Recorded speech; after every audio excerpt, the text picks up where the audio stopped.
Any students? Okay, so you know all about this, right? The night before the exam, you cram everything in. You try to learn everything in one night. That's what happened. And the next day... And we walk out and we look at each other and we say, how'd you do? And Carrie says, boy, I feel like I didn't really draw out the main point on the Hegelian dialectic. And I say, God, I really wish I had really connected John Locke's theory of property, the philosophers that follow. And my brother says, I got the top grade in the class. You got the top grade in the class? You don't know anything. The problem with these stories is that they show what the data shows. Women systematically underestimate their own abilities. If you test men and women and you ask them why they did a good job, what they'll say is someone helped them, they got lucky, they worked really hard. Okay, so we've got this imbalance. The root cause, in my view, of the imbalance is that men undervalue women and women undervalue women. What is the result of this? Well, I want to give you two examples. I'll go back here. I'll give you two examples, one on a societal level and one on an individual level. On the societal level, the example I want to use is India. Maybe a couple of decades ago, technology became available that would allow people to determine the sex of their child, their unborn child. And what's happened since then is that many unborn girl children have been aborted. Their pregnancies terminated. So that in India, the number of children between the age of 0 and 6 years old has gone down, per 1,000 male children, has gone down to 915. So for every 1,000 boy children, there are only 915 girls. This is what the graph looks like. And the situation is similar in China. I just read a report yesterday that said that there are 32 million Chinese men, boys under the age of 20, that have no matching girls. So there are 32 million more boys under the age of 20 than there are girls. Now, if this continues, we're going to have big problems. And in case you think this imbalance doesn't affect you, it does. Because we're all interconnected. We've seen what happened with the recession the last few years. You have a tsunami in Japan. It affects all of us. So this kind of imbalance is dangerous. It's not something that we should be paying attention to and making change around. So the next story I want to show you is on an individual level.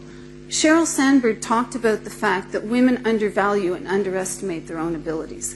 This example I want to use is from a coaching session I did last week. I helped the speakers at TEDx Ramallah prepare for their presentations.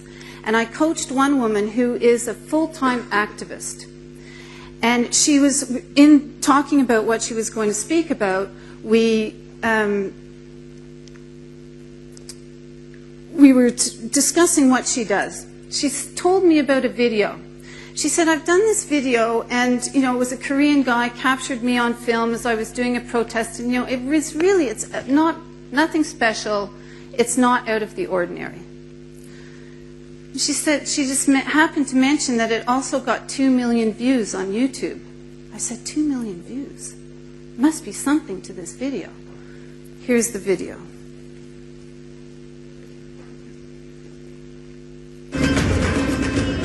그런데 이때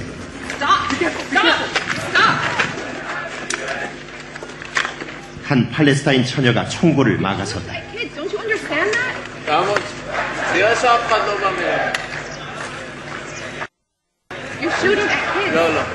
군인은 당황했다.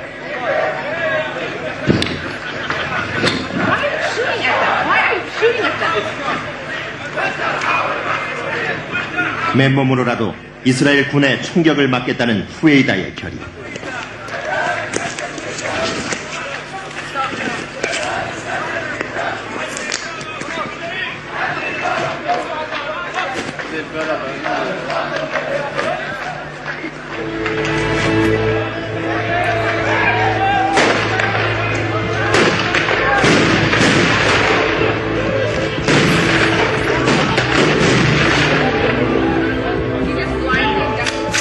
잠시 후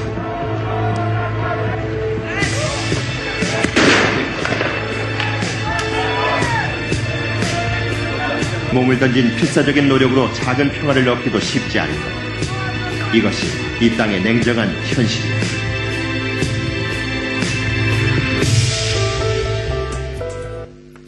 How many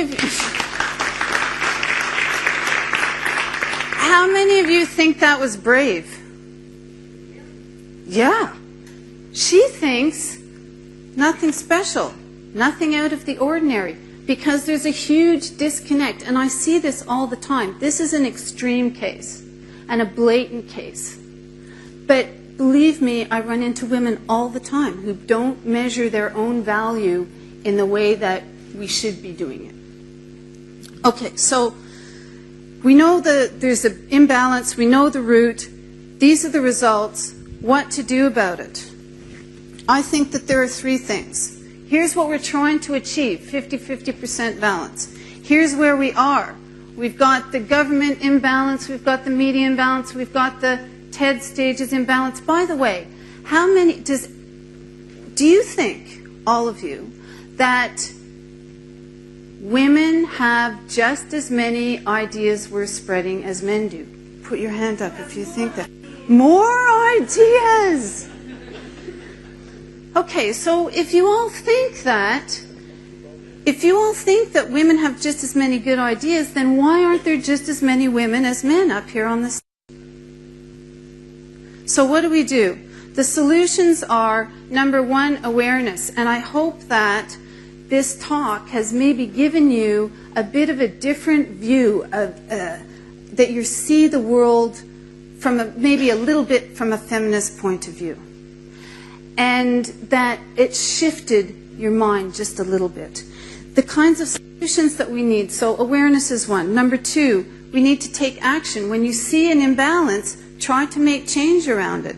And what that means is having young women like the ones that are going to be presenting this afternoon up on TED stages.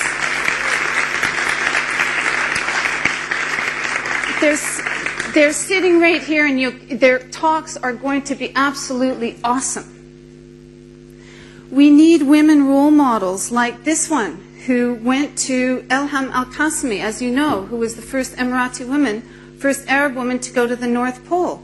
I posted her story on my website, and I got feedback from young girls, 10-year-olds, 11-year-olds, 12-year-olds, saying things like, you know, I have a dream, I want to go to space. I want to be an astronaut.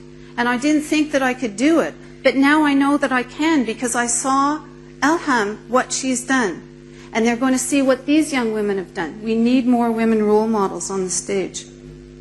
And the reason why we need them is because we're all in the boat together. And if we're not all contributing, we won't be able to navigate these stormy seas. You know, even I'm not saying this. Noah,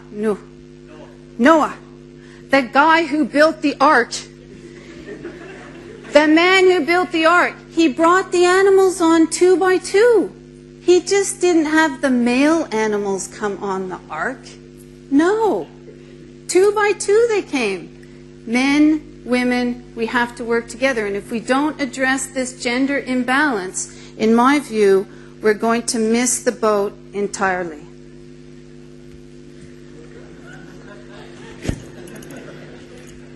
Thank you.